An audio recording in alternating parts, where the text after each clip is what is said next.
ಸುವರ್ಣ ನ್ಯೂಸ್ನ crime ಕಾರ್ನರ್ಗೆ ಸ್ವಾಗತ. ನಾನು ಉಮರ್ ಫಾರೂಕ್. ಗಂಡ ನೈಟ್ ಶಿಫ್ಟ್ ಅಂತ ಕೆಲಸಕ್ಕೆ ಹೋಗಿದ್ದ. ಈ ಹೊತ್ತಲ್ಲಿ ಪ್ರಿಯಕರ ಮನೆಗೆ ಬಂದಿದ್ದ. ಹೆಂಡತಿ ಜೊತೆಗೆ ಇನ್ನೊಬ್ಬ ವ್ಯಕ್ತಿ ಇದ್ದಿದ್ದನ್ನು ನೋಡಿದ ಗಂಡ ರುಂಡವನ್ನೇ ಚೆಂಡಾಡ್ಬಿಟ್ಟಿದ್ದ. ಆ ಹೆಂಡತಿಯ ರುಂಡವನ್ನ ಚೆಂಡಾಡಿ ಆ ರುಂಡವನ್ನ ಬೈಕ್ನಲ್ಲಿ ಇಟ್ಕೊಂಡು ಸೀದಾ ಸ್ಟೇಷನ್ ಮುಂದೆ ಬಂದು ನಿಂತ್ಕೊಂಡಿದ್ದ. ಇಂತಹದೊಂದು ಘಟನೆ ನಡೆದಿದ್ದು ಬೆಂಗಳೂರಿನ ಹೊರವಲಯದಲ್ಲಿರೋ ಆನೆಗಲ್ ಸಮೀಪದಲ್ಲಿ. ಈ ಸ್ಟೋರಿ ಬಗ್ಗೆ ಡೀಟೇಲ್ ಆಗಿ ನೋಡೋಣ. ಆದರೆ ಅದಕ್ಕೂ ಮೊದಲು ನೀವಿನ್ನೂ ನಮ್ಮ ಚಾನಲನ್ನು ಸಬ್ಸ್ಕ್ರೈಬ್ ಮಾಡಿಲ್ಲ ಅಂದರೆ ಸಬ್ಸ್ಕ್ರೈಬ್ ಮಾಡಿ. ಈ ವಿಡಿಯೋನ ಕೊನೆ ತನಕ ಮಿಸ್ ಮಾಡದೆ ನೋಡಿ.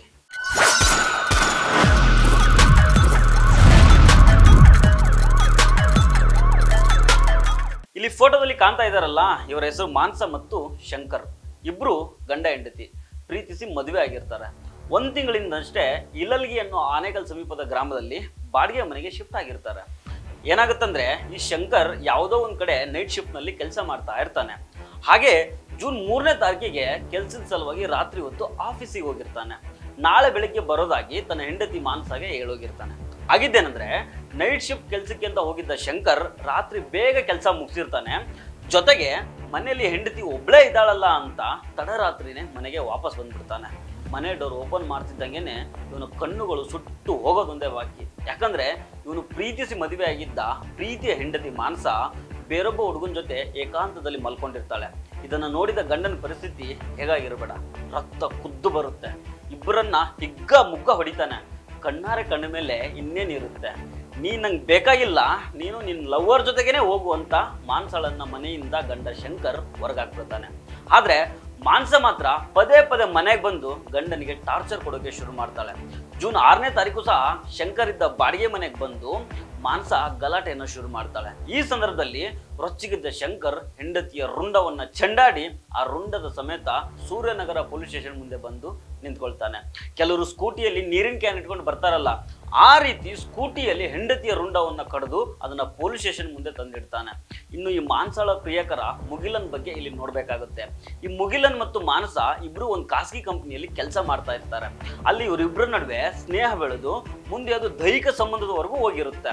ಗಂಡ ನೈಟ್ ಶಿಫ್ಟ್ ಅಂತ ಕೆಲ್ಸಕ್ಕೆ ಹೋದಾಗ ಆಗಾಗ ಈ ಮುಗಿಲನ್ ಮಾನ್ಸಳ ಹತ್ರ ಹೋಗಿ ಬಂದು ಮಾಡ್ತಾ ಇರ್ತಾನೆ.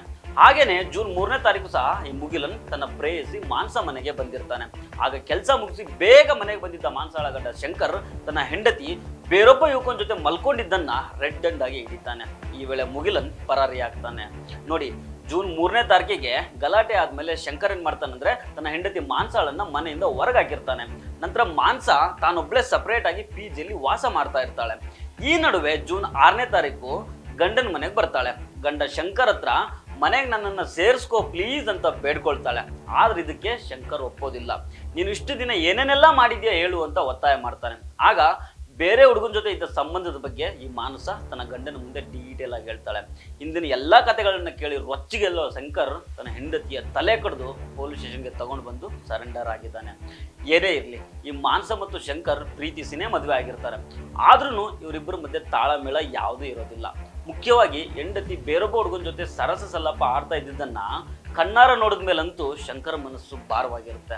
ಅದೇ ತಾನೇ ತಡ್ಕೊಳಕ್ಕಾಗುತ್ತೆ. ಬೋಧನೆಗಳನ್ನ ಅದೇನೇ ಮಾಡಿದ್ರು ಪ್ರಾಕ್ಟಿಕಲಿ ಸಂಕಟ ಆಗೇ ಆಗುತ್ತೆ.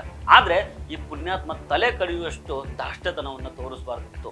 ಈಗ ನೋಡಿ, ಅಪ್ಪ ಅಮ್ಮನ ಜಗಳದಲ್ಲಿ ಕೂಸು ಬಡವಾಯ್ತು ಅನ್ನೋ ಹಾಗೆ ಸಾವಿನ ಮನೆ ಸೇರಿದ ತಾಯಿ, ಜೈಲು ಸೇರಿದ ತಂದೆ ನಡುವೆ ಇವರ ಒಂದು ಮಗು ಅನಾಥ ಆಗಿದೆ.